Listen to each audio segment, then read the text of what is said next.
good. all the time. All the time. God is good. Niabot ko itong Miyerkules. And we have a great meeting with the Patriarch's Council, the governing body of the whole world of the members, church members of ICCEC.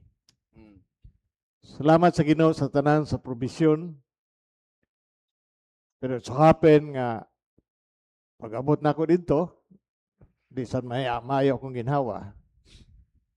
Giubo ko, ilantan, pero pag-abot na rin sa ingog, napagyapon. Pero salamat sa pag-ampo sa tanan, especially atong iampo ang atong patriarka, kaya parehara may edad. So, mayong meeting nga paghimuon, but I want the people to support in prayer. Di lang finances. Prayer that the Spirit of God will always guide us. Amen. Amen. Huwag usab, ako may angay mawali, pero double vista akong right eye. So, kinahanglan nga ayuhon po. Okay. Mabasa ang ta nato nga juice. Basing madubli, juice. So, idolatry na samot. So, this morning, it's my great privilege also nga si Padre Rex mo wali karong kabuntagon o pamati ta sa iyang wali. Okay, usahay naunta isulti ang Ginoo sa ato during Sunday, but we are not here in the church kung sa ata naglaag-laag agod ang Ginoo di kin makaistorya nato. God will tell us something through His words sa tao nga nagdala og wali. Amen ba ta ana? Padre Rex, please.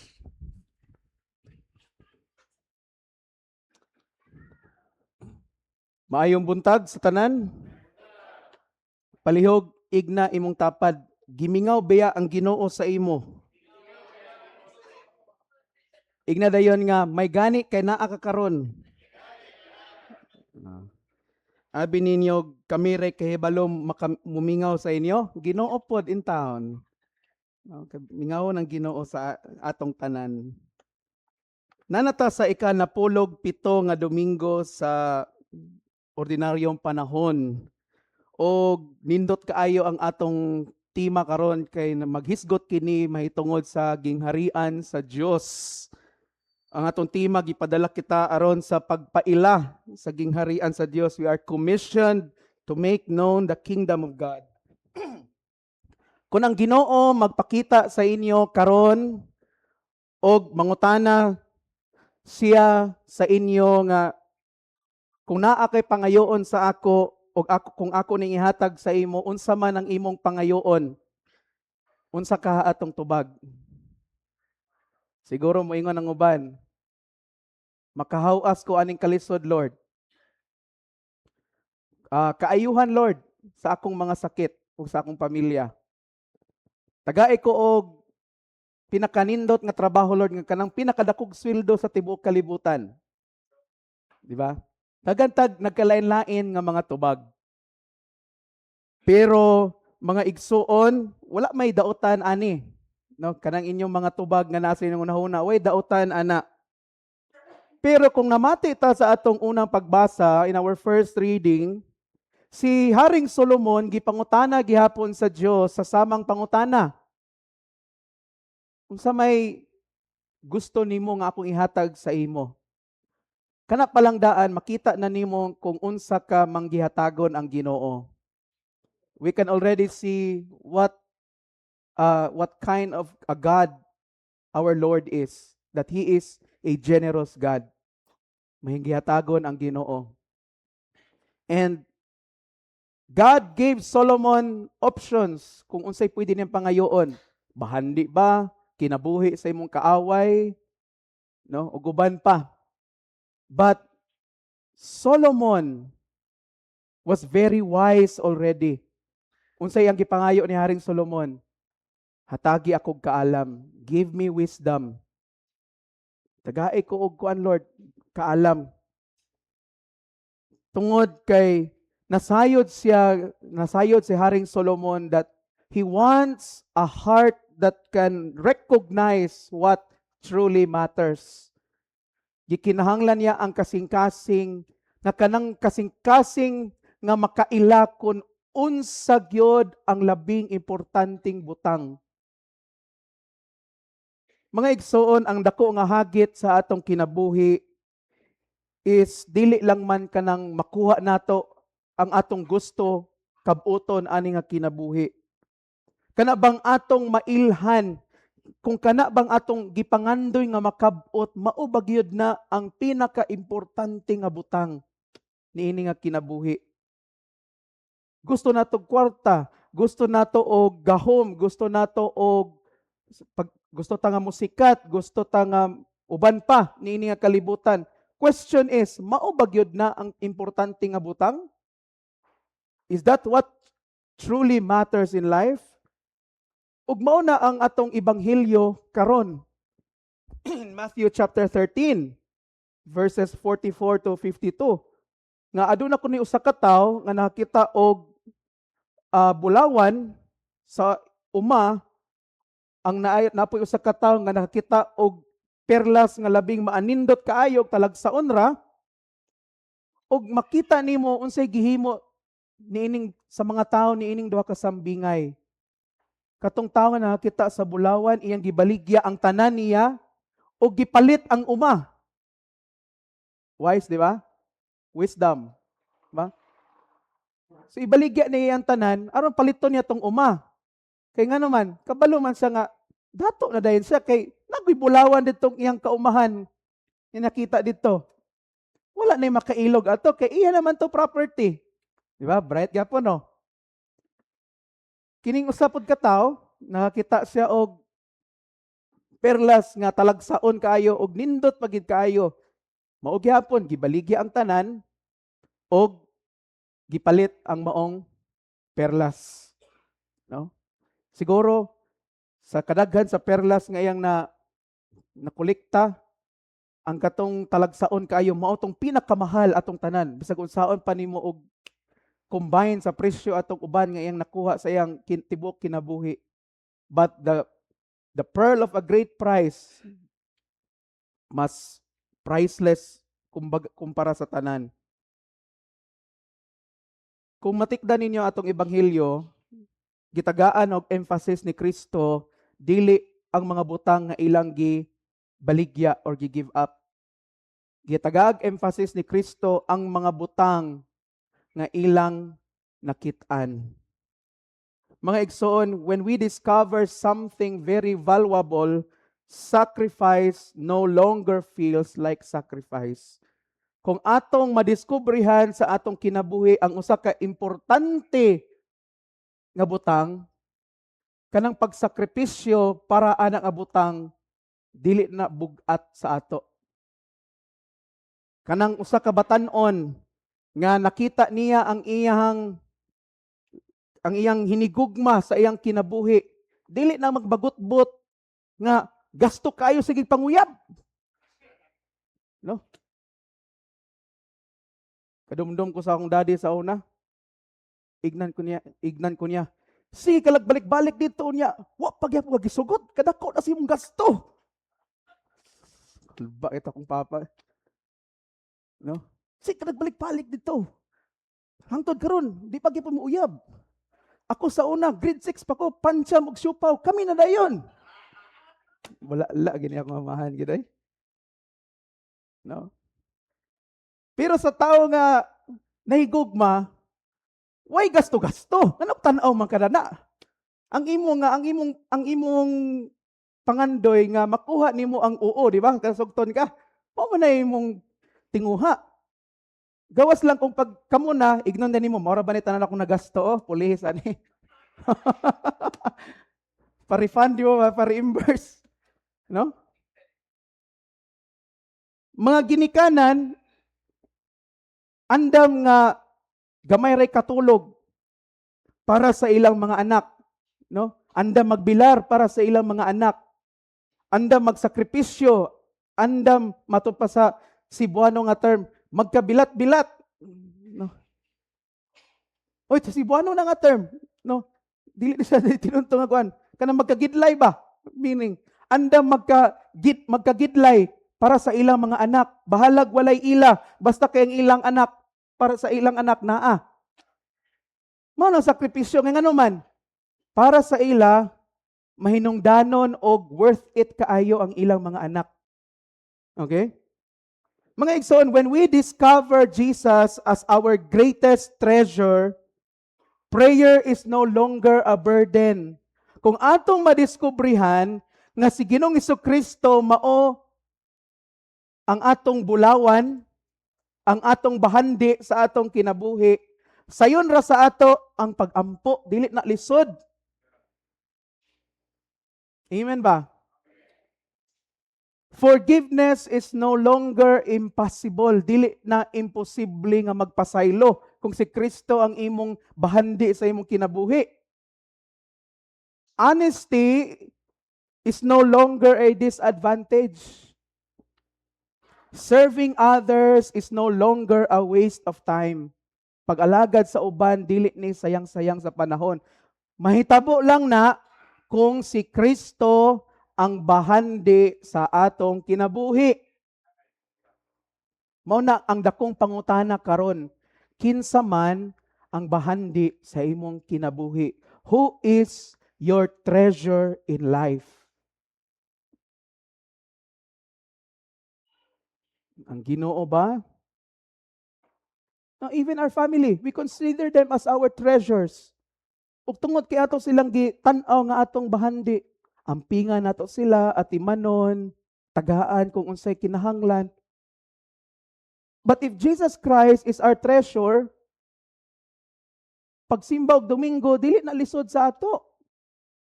Amen? So kanang uban nga kuan, lahi siguro ilang bahandi ana. They have a different treasure in life. Mga igso, nag-ingon si Kristo, for where your treasure is, there your heart will be also. Kung asa gani ang imong bahandi, atua usab didto ang imong kasing-kasing. Kung kinsa imong giisip o gitrato nga bahandi o labing importante sa imong kinabuhi, tua didto ang imong gugma.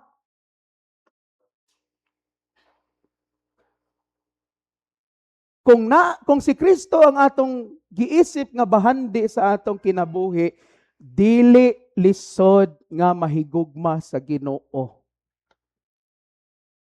Haskang dali ra gyud kaayo. Kumbaga, sugton dayon nimo diretso ang Ginoo. Dali ra kaayo.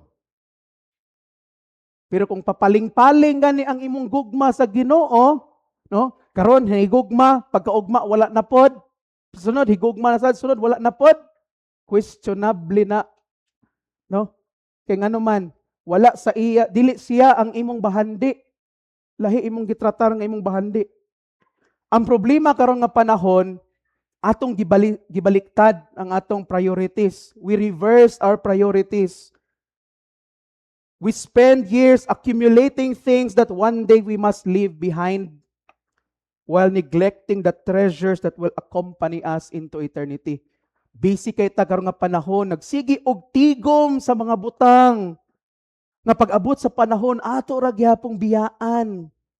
Busy kay tagpadato, busy kayo ta og panarbaho, busy kay ta og hago og uban pa, busy kita nga ma-establish atong career, atong reputation, nga mailhan ta, mahimutang sikat. Kapag abot sa panahon, pag mawala ka, wala man po nag-apil. Unya atong gisalikway ang mga tinuod nga bahandi nga atong madala hangtod sa kahangturan.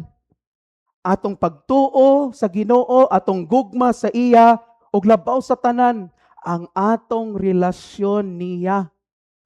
Wa nato na atiman na.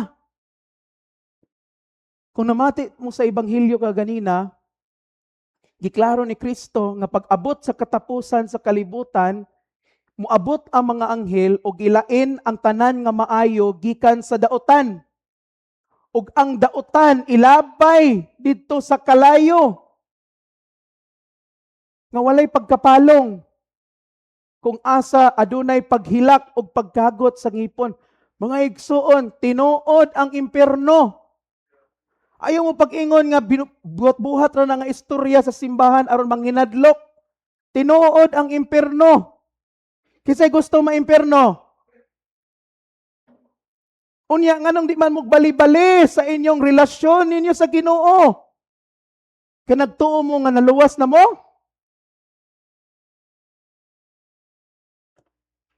Giluwas na bitaw ta. Pero padayon paghapon ta nga giluwas. Mao na nga kung pilion nimo nga maimpierno ka, bisag kahibaw na ka nga giluwas ka na sa Dios, maimpierno gid ka. Maglunang ka ng imong pagpakasala, di ka maghinulsol ana. Sige. Ang Dios may hukom. Pero klaro kayo nga giignan ta niya nga talikdan nato ang atong mga sala. Magsunod ta, maglakaw ta sa pagkabalaan. We walk into holiness.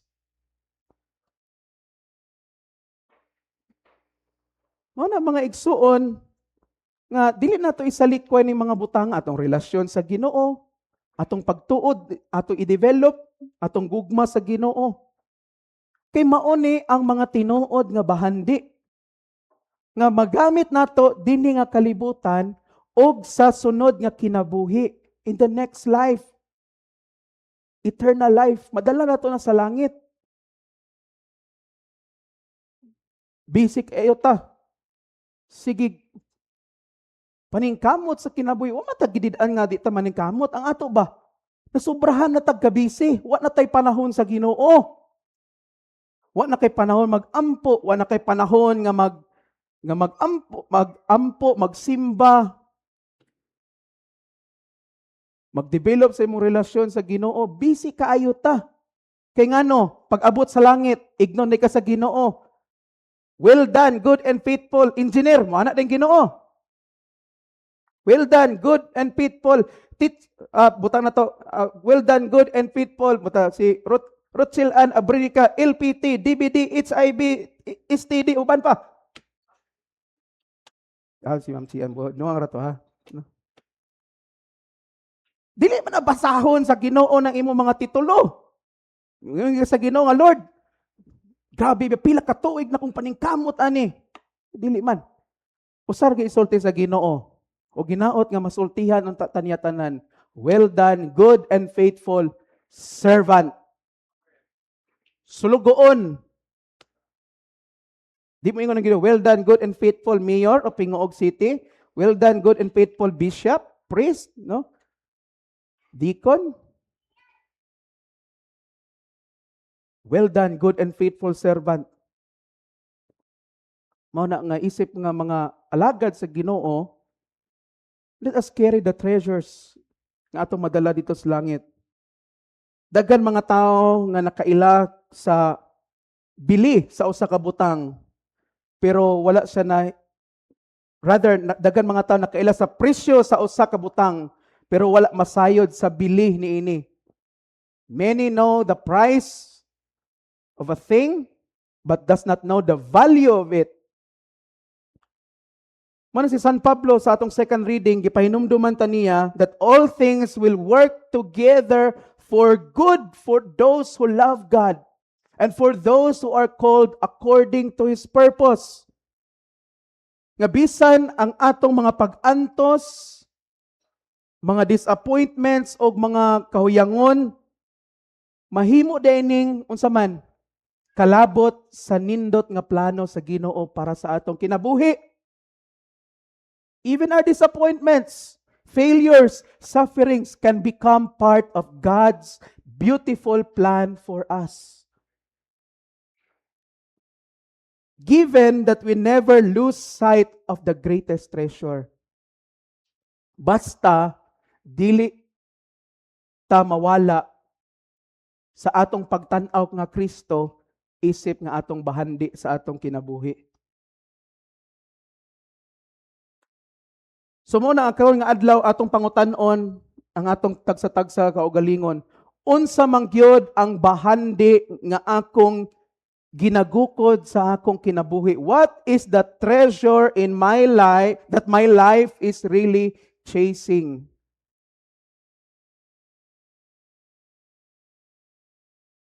Because whatever you treasure will determine how you spend your time, your money, your energy, and your life.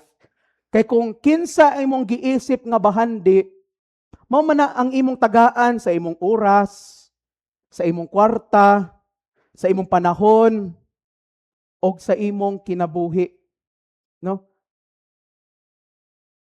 Kung giisip nimo nga bahandi ang imong trabaho, ayaw katingala nga workaholic ka. Kay mao man na imong giisip nga bahandi nimo. Ayaw katingala nga pati ang Domingo ligsan. Domingos gabi iligsan, pati kulang na lang Domingo sa kadlaw ligsan gyapon. Kay giisip man nimo nga imong bahandi. Gahinan gid nimo nag oras, gahinan nimo panahon. Di ba? Kung ang mga bana o asawa giisip nila ilang usag-usa nga bahandi nila sa ilang kinabuhi, mao nang daghan kina sila time sa usag-usa. Ang bana mohatag og kwarta sa asawa, ang asawa mangayog kwarta sa bana. Abi ninyo ang asawa mangayog kwarta sa bana dili ay. Ang bana mohatag og kwarta sa asawa, ang asawa magsige nagpangayo sa iyang bana. No?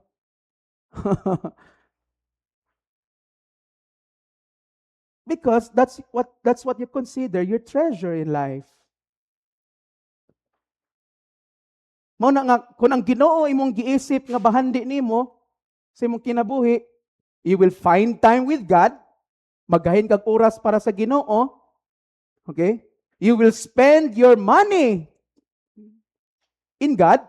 Di ka magdumili sa paggasto, paghatag sa imong kwarta para sa Ginoo. Okay?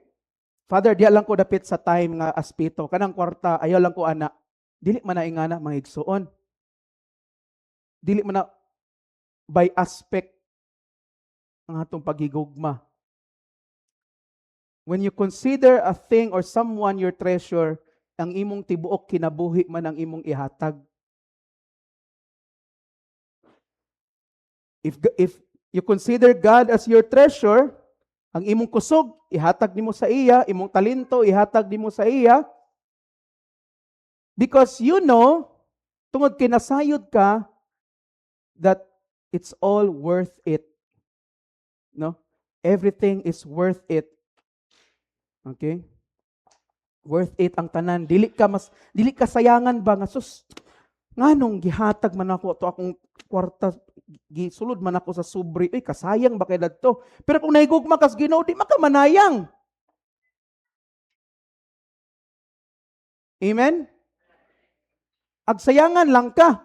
Kay sa gingon pa ni Bishop gina, wala man kay pang-scatter.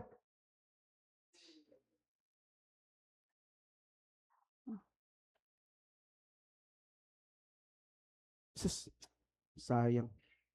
Nagsuri-suroy pag sila ng sibot ng imbis ipalit na unta nako ni glitson manok ni guman sa misa. Sayanga dadto Oh, see? Di tagpakadungog sa atong galingon, manayang ta para sa Ginoo. Ha, ingana ba ang kinaiya sa Kristohanon nga nahigugma sa Ginoo kanang nay kinaiya nga manayang para sa Ginoo?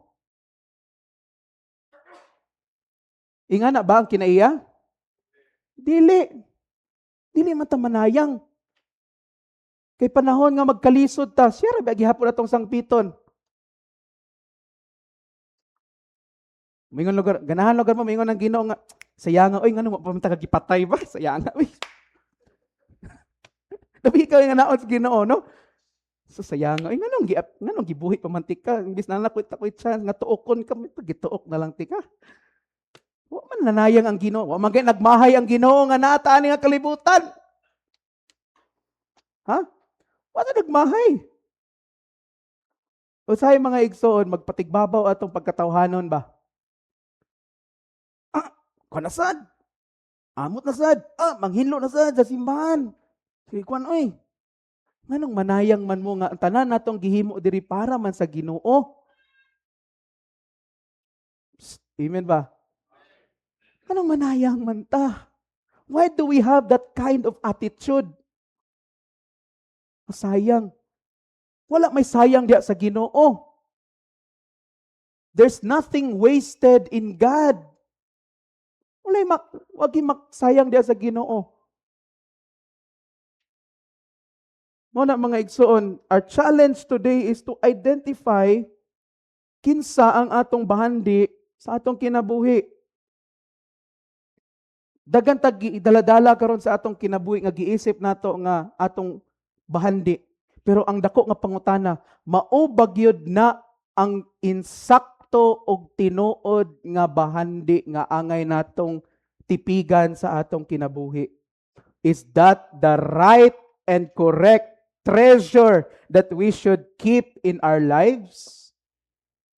Mao ba gyud na ang insakto nga bahandi? Hinaot nga karong adlaw, mangayo ta sa Ginoo og kaalam sama ni Solomon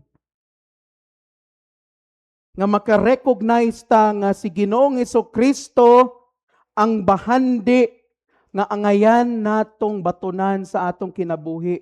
Mabita atong gikanta ganina, more than anything, I love you, Jesus, more than anything, more than worldly wealth, labaw pa sa mga kalibutanon nga bahandi, labaw pa sa kinabuhi, more than life itself. Mga igsoon, kay kung maangkon nato si Ginoong Hesukristo sa atong kinabuhi, para sa kalibutan, katawaan ta nga, wala kay kwarta, pobre nga Kristohanon, nagkalabanit, para na sa ila, sa kalibutan. Pero para sa mata sa Ginoo, ato nang naangkon ang labing importanteng bahandi. But in the eyes of God, we have already acquired the greatest treasure that will last forever. No? As I said last Wednesday nga, or 2 Wednesdays ago, nga ang tinuod nga dato, dili man kanang daghan og kwarta, kabtangan, ang tinuod nga dato kanang naay Dios sa iyang kinabuhi. Mao na ang tinuod nga dato. Question, dato mo? Dato mo? Balag, wa may kwarta. Sa'yo na ng kwarta. Ma-download, mas Google, print na mo bond paper.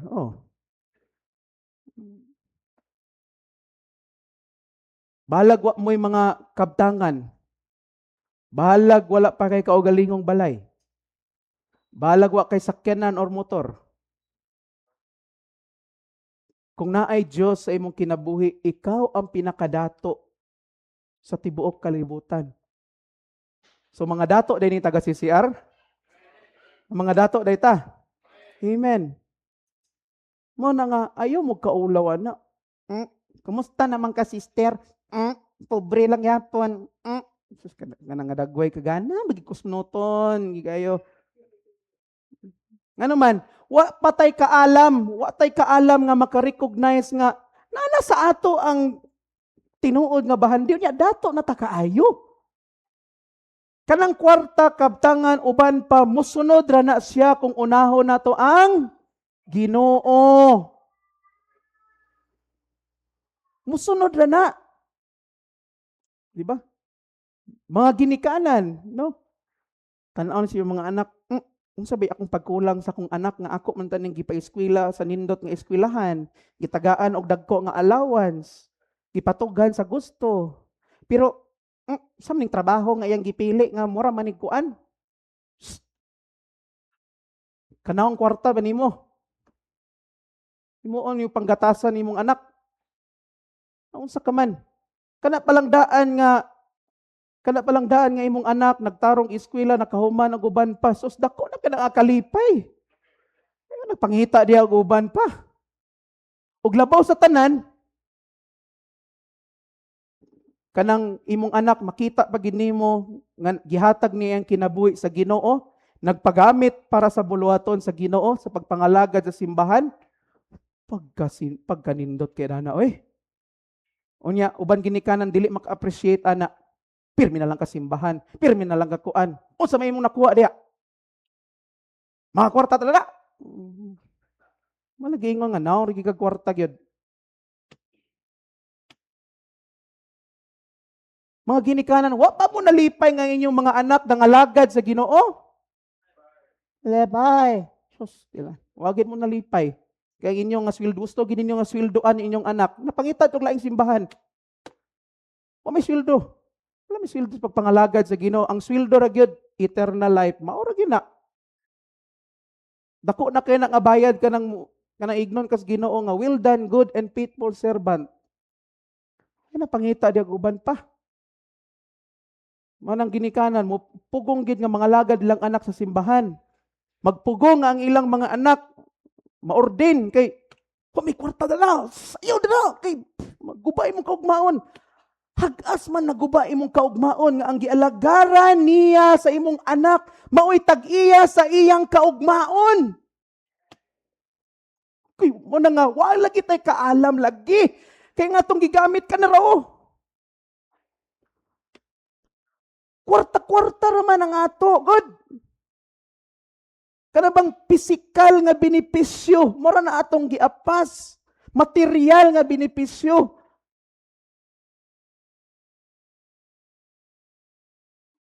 Naikanta nga nag-ingon nga, the greatest thing in all my life is knowing you.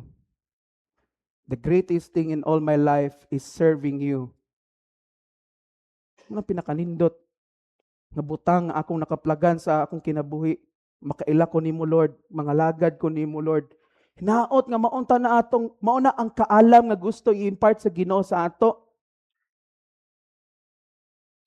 Nga sa dihang nakaplagan nato ang Ginoo sa atong kinabuhi, sama unta ta sa mag-uuma sa atong ebanghelyo nga gibaligya ang tanan o gipalit ang tibuok kaumahan.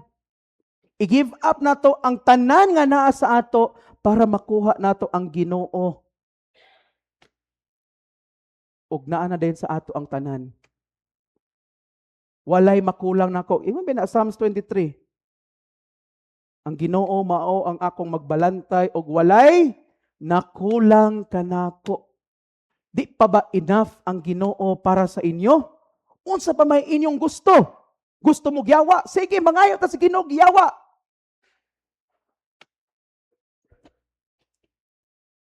Di pa mo kontento sa Ginoo. Unsa pa man inyong gusto? Si Buddha, pangayoon na to si Buddha pod.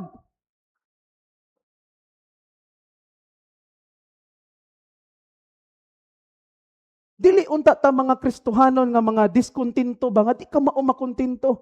When we have Jesus, everything is already enough. Igna palihog imong kaugalingon, Christ is enough for me. Sabi mo pa ngayon. Kana din yung Kristo, Father, makapakaon din na nako. Yes!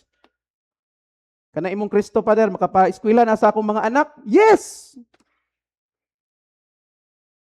Bisag unsa nga imong pangandoyon nga pangayoon sa Ginoo, kaya niya ihatag kay Diyos siya. Amen? O nang asa pa man ka mangita. Og in verse 52 sa atong ebanghelyo, nga ang mga tao kuno nga nakadungog ani nga pagtulunan, sama kuno sa tag-iya sa usa ka balay nga gipagawas niya ang iyang mga bag-o og karaan nga mga butang nga iyang gitipigan. Di ba? Ingana biatag kinaiya, pag naa gani bisita mo abot sa atong balay, anong paggamito nimo anang plato nga imong kanunay ginagamit kada adlaw? Dili gyud, di ba? Ipagamit gyud nimo tong mga butang nga imong tinaguan. Katong mga Pyrex, katong mga mahalon kay nga mga vision. Oh. Mga mahalon nga kutsarag tinidor, plato, baso. Mailan gini mo nga bag-o pa kay gitrapuhan pa. Ay sa pader ha kay ato sa trapuhan kay dugay na gini magamit, talagsar gini magamit, nakakarton pa. Ing ana, unta dapat atong kinaiya. Amen ba mga igsoon? This is a challenge for us. Remember again, for where your treasure is, there your heart will be also. Kung asa imong bahan dito, dito imong kasing-kasing.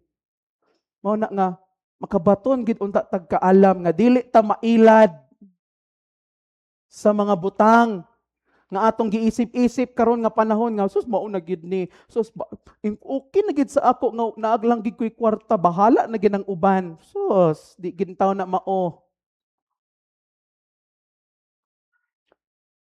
di gid din taw na mao kay at the end of the day mamatay ka saan ni man imong kwarta awayan ra man na sinumbagay mo mga kaliwat nimo kabtangan sao man na mao na nga ang challenge sa ato nga atong i-develop ang atong relasyon o atong paghigugma sa Dios kung ato nang i-develop madiskubrihan nato nga siya di ay ang pinakanindot nga bahandi og bulawan nga pwede natong makabot sa atong kinabuhi. Amen ba? Please stand.